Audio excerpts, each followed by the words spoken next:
Stéphane Copé, j'anime la commission aménagement cyclable à Marseille, une commission qui a été mise en place donc par le collectif Vélo en Ville, et commission qu'on a élargie, je dirais, à tous les Marseillais qui sont impliqués sur la question des aménagements cyclables.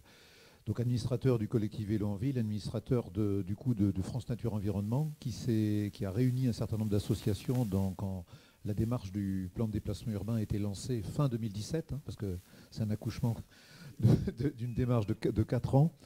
Donc on a recensé tout ce que les associations pouvaient avoir à dire sur cette question du plan de déplacement urbain. Certaines choses ont été prises en compte, parce qu'il ne faut pas toucher le bout. Certaines choses ont été prises en compte dans la première version du plan de déplacement urbain, critiquées fort heureusement par la commission d'enquête. Et donc on a été invité, pas plus tard que la semaine dernière, à la première réunion du comité des partenaires, qui a été pourtant créé l'année dernière. Et donc on a entendu d'ailleurs à la tribune donc le vice-président au transport de la métropole nous dire que ce comité des partenaires ne se réunirait d'ailleurs qu'une fois par an.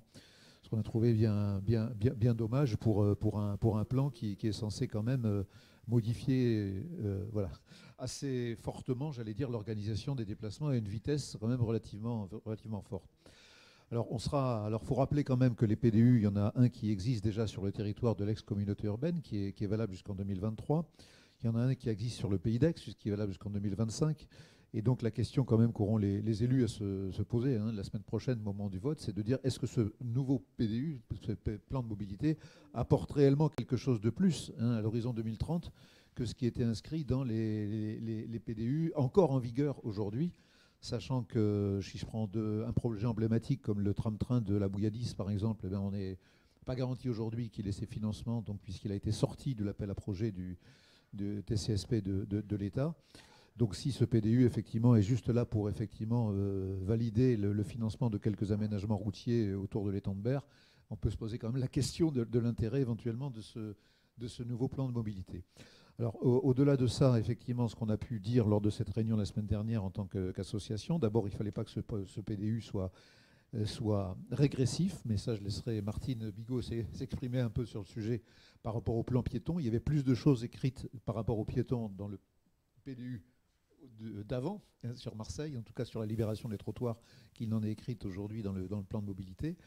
Et surtout, il y a quand même deux points, alors que le PDU présente en nouvelle version en introduction le fait qu'ils ont répondu aux réserves des commissaires enquêteurs, je dirais pas tout à fait, puisque quelque part les 7% sont quand même en deçà des 9% imposés par le plan vélo de l'État et par la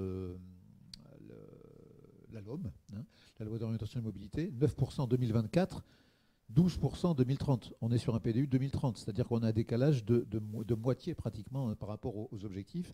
Alors on entend bien l'argument de dire on est une métropole multipolaire, c'est pas comme si c'était uniquement un centre urbain, etc.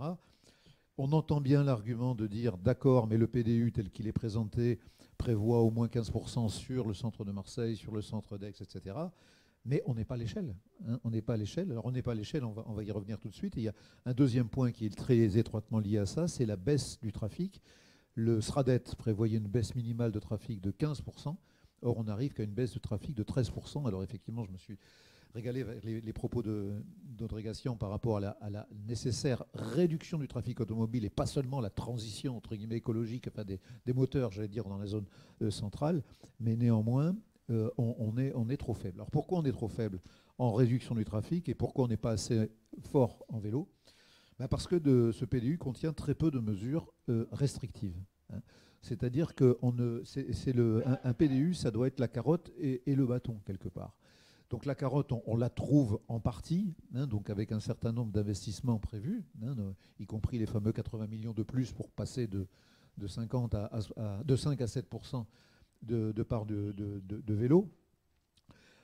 Mais le problème, c'est que voilà, on trouve des projets tramway, mais trop peu ambitieux. Je rappelle que là aussi, quand l'introduction dit qu'on a tenu compte de la délibération de la ville de Marseille, en partie seulement, comme le rappelait Audrey-Gation, il y avait quand même 2 projets très importants qui étaient pointés dans cette délibération. le tramway des collines, le tramway du Prado, hein, sans même parler de la Belle de Mai ou autre. Donc il y a quand même un gros manque, hein, en termes d'ambition, sans parler du prolongement du métro ou autre. Donc je reviens à la question des restrictions. Les restrictions, ben, en ville, c'est quoi? En ville, c'est la question du plan de circulation qu'on met dans la ville. C'est-à-dire de dire, est-ce qu'on est bien en capacité, en mesure de revoir l'organisation de façon à ce qu'on n'ait plus de transit interquartier et qu'on ait des boucles de circulation, ce qu'on appelle les plans de circulation en Marguerite, c'est-à-dire, et aussi qu'on accepte de limiter le stationnement. Il n'y a quasiment rien de dit, ou très peu de choses dites sur la question de la réduction du stationnement. Alors c'est bien les débats difficiles qu'on peut avoir effectivement entre une ville et une métropole.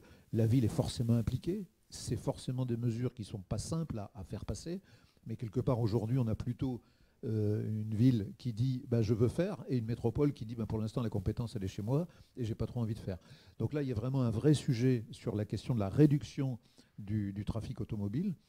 Et hors centre-ville, eh ben c'est la question, alors que les Suisses ont résolu récemment, du jour au lendemain, ils ont l'ambition de doubler, je crois, de doubler le trafic vélo, quelque chose comme ça, en gros en coupant toutes leurs routes secondaires au trafic de transit. C'est-à-dire qu'en fait, ils regardent un plan, ils regardent quelles sont les routes qui structurent réellement l'organisation des déplacements, et toutes les petites routes, hein, celles qui ne sont pas des routes structurantes, eh ben en fait, ils font en sorte qu'il n'y ait plus aucun trafic de transit automobile, en mettant à un moment donné un obstacle, entre guillemets, à un endroit ou plusieurs obstacles, de façon à ce que ces routes deviennent des routes majoritairement, alors véloroutes, ou on les appelle comme on veut, ou itinéraires comme en véloroute ou voie verte, enfin en tout cas des routes à dominante mode doux, qui acceptent certes les riverains, mais qui n'acceptent plus les flux automobiles.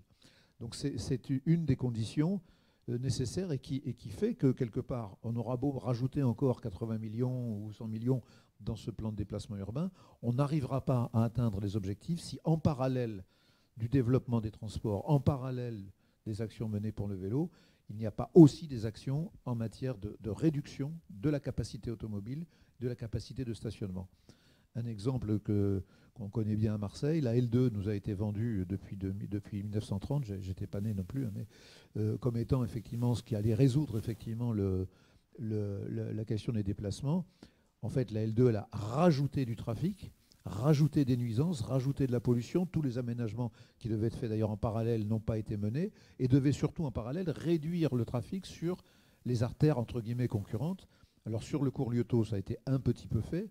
Sur le Jarret, je suis désolé, mais on n'a pas réduit le trafic sur le Jarret. On a enlevé les voies bus sur le Jarret, on a aménagé de belles pistes cyclables, on a élargi les trottoirs. Pistes cyclables, il y aurait pas mal de choses à dire sur la qualité des aménagements. C'est mieux que Lyoto, mais c'est encore loin de ce qu'on attend. Mais on a supprimé les voies bus. Donc voilà, je crois qu'à un moment donné, il faut savoir faire des choix, et je crois que c'est ce qui manque aujourd'hui. On a des boulevards à 2 fois 2 voies encore dans Marseille et dans d'autres communes. Systématiquement, ces boulevards à 2 fois 2 voies devraient être affectés en partie au transport collectif et au tramway. Et à partir de là, effectivement, on commencera à avoir une réduction du trafic automobile et donc à atteindre les objectifs qui sont ceux du plan de déplacement urbain. Merci beaucoup Stéphane.